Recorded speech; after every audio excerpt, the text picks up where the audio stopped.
Hi, everybody, and welcome to the channel, Katrina Rasbold and Friends.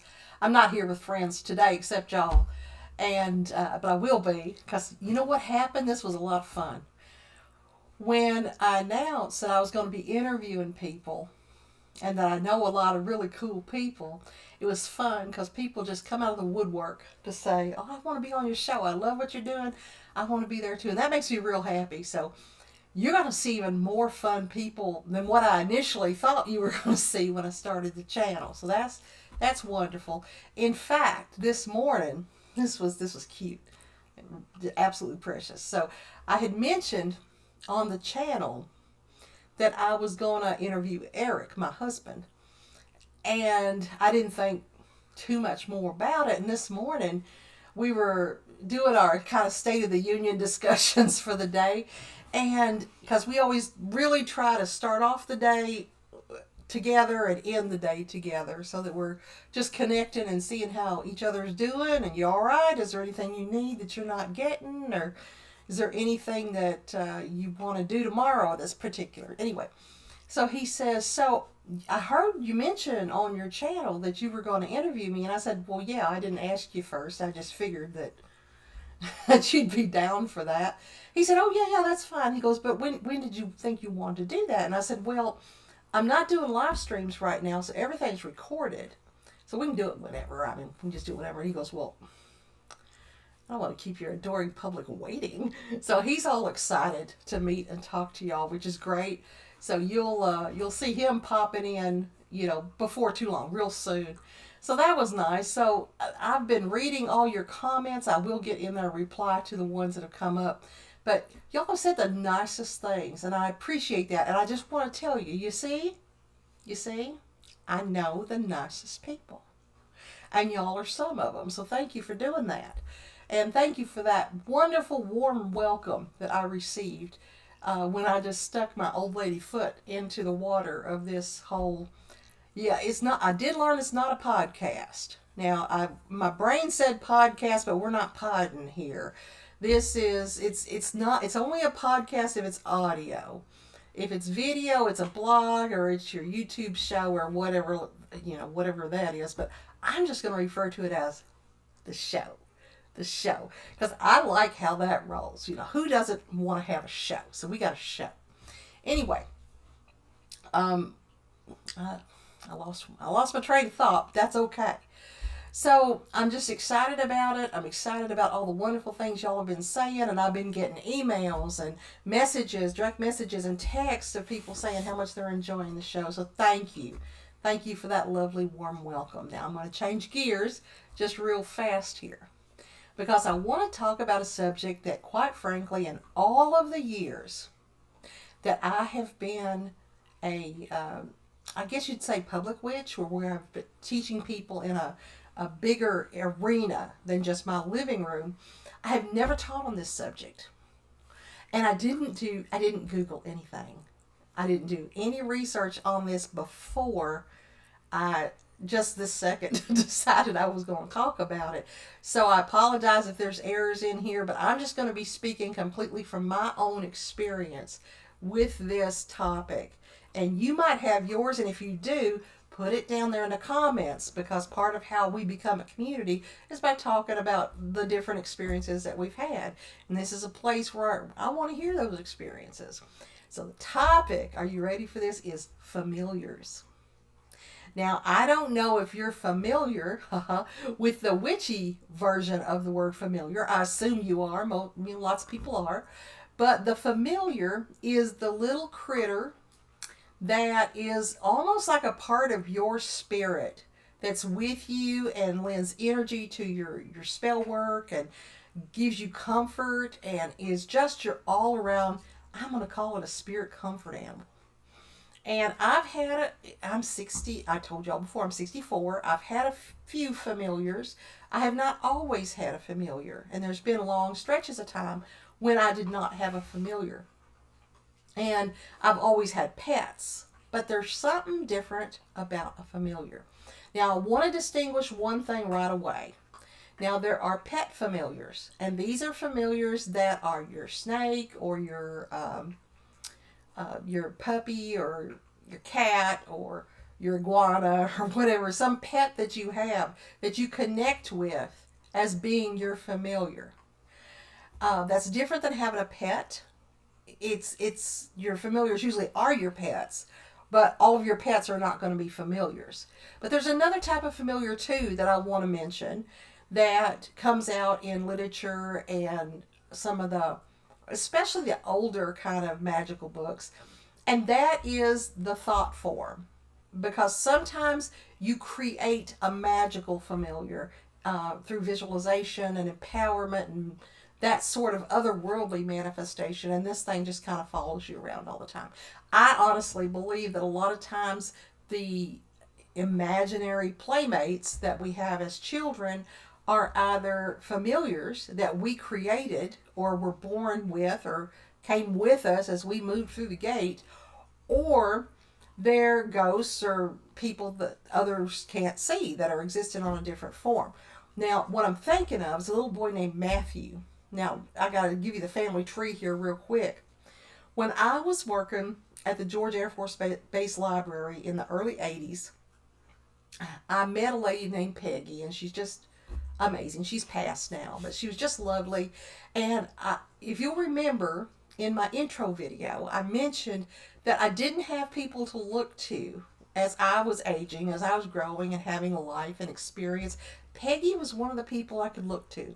I really considered her almost as an adopted older sister or very young mama or whatever it might be. And she was just lovely. So Peggy and I were friends for many, many years. And she had a grandson named Matthew.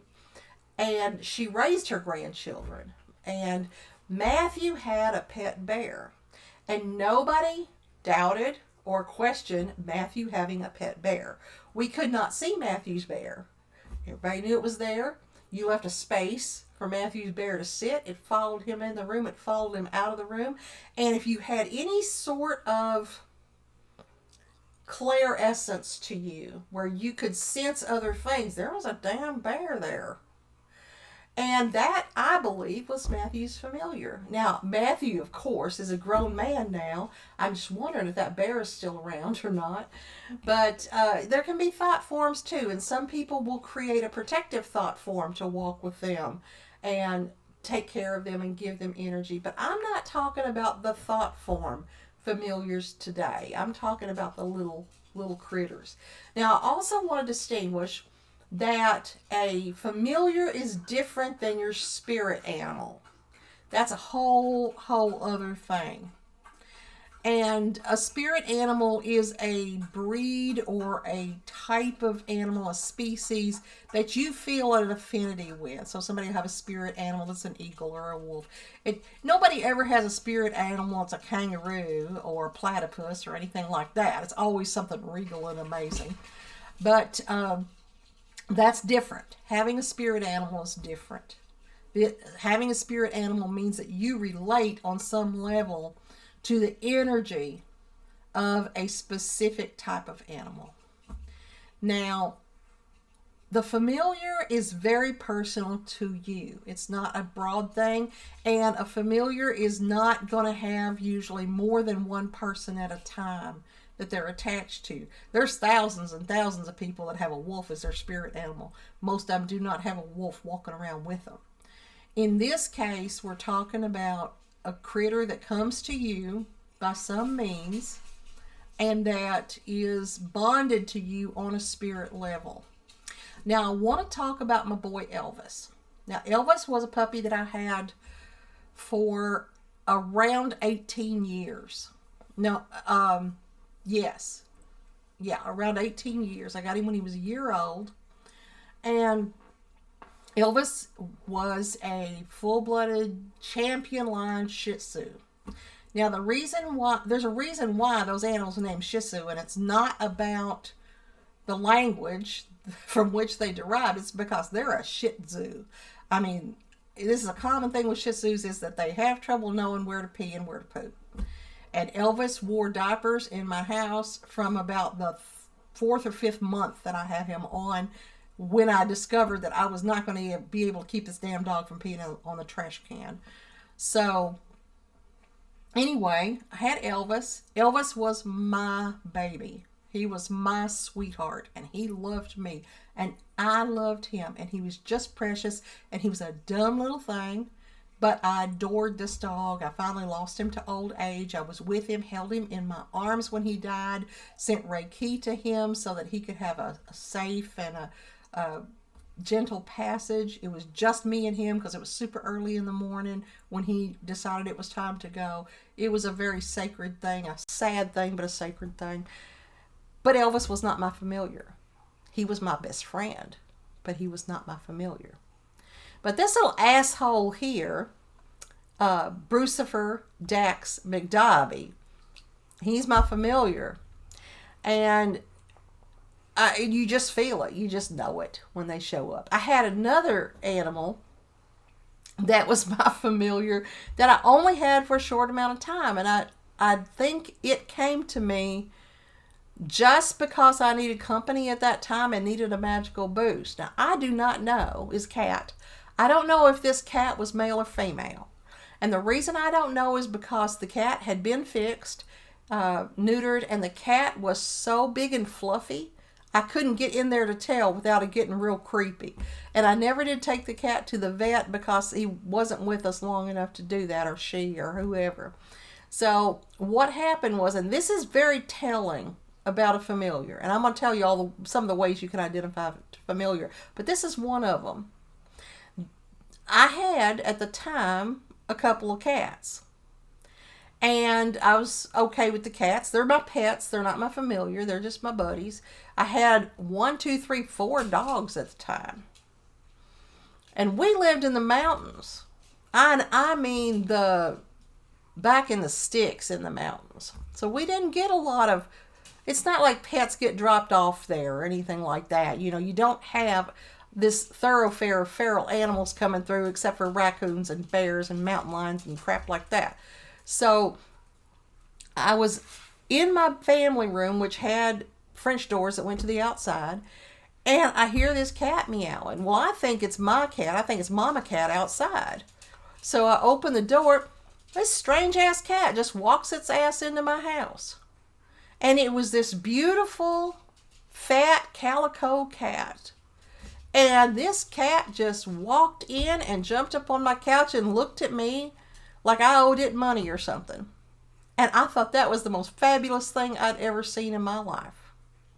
So I went over and I tried to do the thing you do, like where I put my hand out and like, hey, hi, who are you? And the cat looked at me like, why are we standing on pretense here? And just started nuzzling my hand. So I sat down and this cat jumps in my life. In my life, yes, but in my lap. So I'm sitting there cuddling this cat I ain't never seen before. Probably has rabies or something.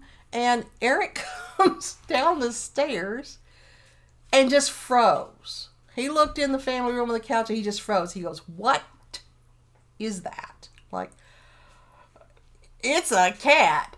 And I told him what happened. And he's just overwhelmed with animals because we didn't have that big of a house, and we still had 3 kids at home, the teenage kids. So we were kind of close, especially with them 4 dogs and 3 cats as well. And I tell you what, Eric did not want another cat. And he looks at this cat and he's like, no, this isn't happening right now. No. I'm like, it kind of did already happen. And he said, no, it's not happening.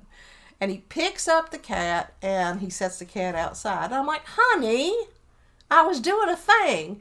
And he said, that is not your cat. That is not your cat. That is not your cat. So I went over to open the door and I went, Nacho! And the cat come running. I'm like, all right, you named the cat. The cat's Nacho, and that cat is my cat. And so Nacho stayed with us only for maybe 2 or 3 months. Not very long at all. And then one day Nacho just kind of booked out and went on to whoever next. But during that time, I felt so much love and support, and that cat just adored me. And then he left. It left. And that cat was one of my familiars. Whereas cats that I had for 10, 12 years were not. So there is this soul thing that happens when you see and meet an animal that you're familiar. Now, we have got 2 cats here. And if y'all were ever at our shop, Crossroads in Shingle Springs, California, you met these cats. One's named Nemo, and that's a big old orange Maine Coon cat. And the other one is Dory, who's just a little domestic long hair, and she's a little bit smaller than Nemo. And those are Eric's cats. Those cats do not give a shit about me unless Eric is not there to give them their wet food when it's time. And then all of a sudden I'll do. But they have zero affection for me. They do not care a bit about me. Anybody who has met these cats will agree that no, they don't care about her at all. And that's true, and that's okay. I don't mind. But that, Nemo especially, is Eric's baby. That is Eric's familiar in a really big way. And that cat grieves when Eric leaves. He will sit at the door and just mournfully cry because his man isn't there. So anyway, just to go a little bit further into the Bruce thing and what happened there, Bruce, my dog, he showed up in a really weird way because Eric had gone to the Dollar Tree for something. I don't even remember what. And he was in line behind this lady, and he overheard the lady telling the checkout person, yeah, I've got to get down to the airport because I have a dog being flown in. And now we're in a small town, and our airport's just a little thing with Cessnas and just tiny planes. And Eric is the most friendly human on earth. He will talk to anybody about anything. And he asked her, well, you got a dog flying in? Like he's picturing Snoopy and the Red Baron and shit like that. And she goes, oh, yeah, I'm a dog rescue. And so I rescue dogs that are on death row. And he said, do you happen to have any dachshunds? Now, this whole story, I'm trying not to make this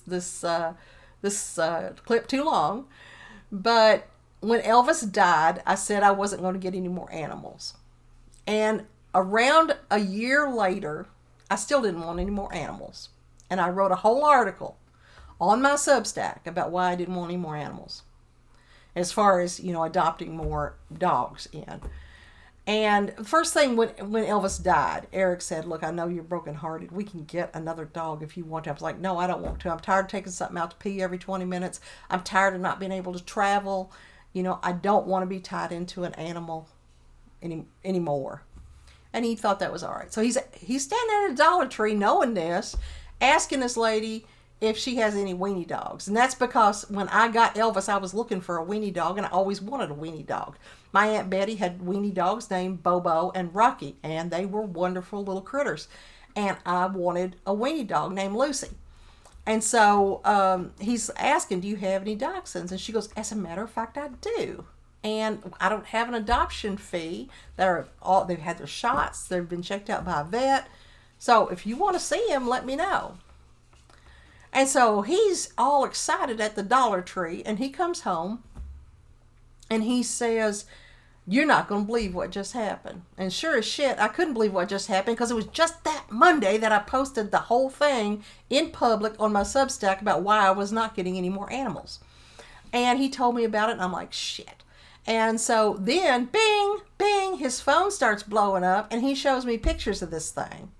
And it's just the cutest little guy ever. I'm like, all right, well, let's go see the dog. And if I don't connect with it, I ain't getting a dog. And so he texts, and the lady's like, no, I'll bring him over because I want to see the environment where he's going to live. All right, so this lady brings this dog over. And it's, first of all, it's got dachshund in it, but this is a Jack Russell Terrier. It's like if you can imagine a slinky dog, that's a Jack Russell Terrier. That's what Bruce is. And Bruce comes over and just snuggles his little twitchy ass right up next to my leg, and it was just game on. He loves me. I love him. He sleeps with me. And Eric is convinced this is Elvis reincarnated because this dog sleeps in the exact same position on the bed where Elvis slept. He plays with Elvis's toys like he recognizes them or something.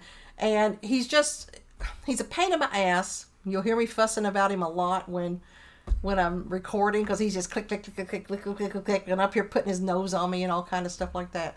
But he's my familiar. I got to keep him. So what do you need a familiar for? You don't. You know, you can work magic just fine without a familiar. But it sure is nice. And usually a familiar is going to come to you in some bizarre or unexpected way. Like Bruce showing up at the Dollar Tree. Or like Nacho walking his butt into my family room like it's his job or something. You know, you're going to have some story there for how you get your familiar. It's very rare that you're going to find your familiar by walking into an animal shelter knowing you want to adopt a cat or a dog. Now, familiars, of course, can be cat, dog, bird, reptile, amphibian, whatever you want it to be. It doesn't matter. I don't think you often get to choose your familiar. I think the familiar chooses you. Or you might have some sort of recognition that goes on that's like, yep, I see you. I was supposed to meet you. I see you.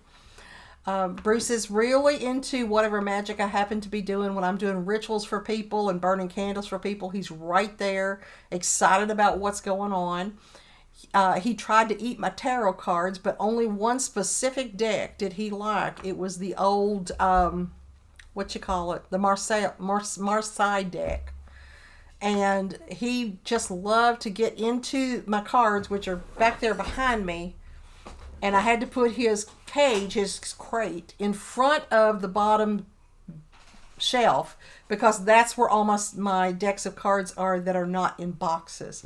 And he would go over there and just pick from this one deck and lay them out and try to do readings and shit. So I'd come in, there's a card with the edge chewed off in the floor that applies to whatever's going on. I'm like, you know what? You ain't destroying my card deck, so your ass is going to get the crate in front of that. Like, I'll be your familiar. We'll do the magical thing, but I'm not going to just be buying new decks all the time for you to eat when you got a perfectly good bowl of kibbles here. So the animals will often have some sort of magical involvement in what you're doing. And it's a wonderful feeling. It just is a connectedness that you don't get with people. There's always a mutual respect there. And so you are still the pack leader. You still have to have the final say-so with a familiar as far as what goes down, why, and when. But you have tremendous respect for this animal. You have to be gentle with him and compassionate. Usually not losing your temper with them very much, even if you have to scold them. And they should have some deference towards you too. Now, Bruce, for instance, doesn't like anybody else. And I mean, doesn't like anybody else, including Eric. He'll bark at Eric and growl at Dylan or Nix or any of my family that comes in or any people that come in. He ain't having it to do. So I'm trying to condition him into being more socialized because I can't have that. But he's really super protective, and I appreciate that. That's real nice, but there's just not a lot to protect me from here. So I'm trying to get him more into being socialized. He's barely a year old, so he's still little. He won't get physically much bigger, but he's got a lot. There he goes. He's got a lot of growing inside in his brain that he's got to do. He's not a dumb little thing. He's pretty smart. He likes for me to go outside with him when he pees. And we have a completely fenced in yard, so he's totally safe out there by himself. He doesn't have to be monitored. But he wants me to go out there with him. And during the first week that I had him, he already figured out that I would put on my flip-flops before I went outside with him, because I'm usually barefoot in the house. And so I opened the door because I wasn't going outside to let him go out, and he just looked at me. And I'm like, no, you get on out there and you go TT, come on. And he walked right over by the door and picked up my flip-flop and put it down at my feet. He knew what was going on. So he's clever. He's just got to get a hold on his cleverness. So I'm trying to think of any other good points about familiars. You might have some. If you do, put them down in the comments. But those familiar relationships are just wonderful. It's very painful, even above and beyond a pet passing, when a familiar passes. The sad part is that most of the time, especially if our familiars are dogs or cats, they just don't usually have the life expectancy that we have. So often we are going to be there for their entire lives or for the rest of their lives. And it's real hard. You know, you have to adapt, you have to grieve, you have to figure out how to manage that energy that's in there, that has gone to this familiar. And sometimes you'll still feel them around after they've passed. They sometimes will stick around. So tell me your stories, tell me your experiences with familiars, and I will see you real soon because guess what? I got a date to record an interview with Eric. Y'all take care now, and I see you. I'm glad you're here, and have a real, real good day. Bye bye.